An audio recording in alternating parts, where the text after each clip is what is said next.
Қайырлы таң, құрметті көрермендер. КПК Live эфирінде Ұлы Дала таңы бағдарламасы. Бүгінгі таңды бізбен бірге атқарғаныңыз үшін рахмет. Бұл күн сізге тек жағымды эмоциялар, көптеген шынайы күлкі және үлкен қуаныш әкеледі.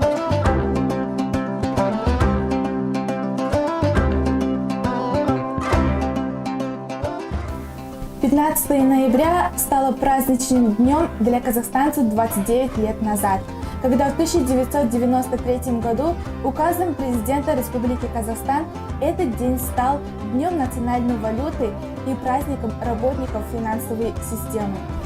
Қазақстан теңгесінің дизайны бірнеше рет әлемдегі ең әдемі дизайн болып танылды. Банкноттарда карта, мәдени нысандар мен ескерткіштер бейнеленген. Валюта тенге – одна из самых защищенных валют в мире. Тенге имеет 18 степеней защиты. Заговорили о цифрах. В эфире постоянная рубрика «Факты в цифрах». 3 миллиона 500 тысяч коллекционных монет ЖТ Казана номиналом 100 тенге выпустил Национальный банк Казахстана в 2020 году. Тираж каждого из 7 видов монет составил 500 тысяч образцов. Казахстанцы стали их коллекционировать и обмениваться с друзьями. Сіз мұндай монеталарды көрген шығарсыз. Кәдімгі монеталар. 2020 жылы Қазақстан ұлттық банкі 7 қазына сериясында алтын және күмістен тұратын 100 теңгелік монеталарды таныстырып, айналымға шығарды.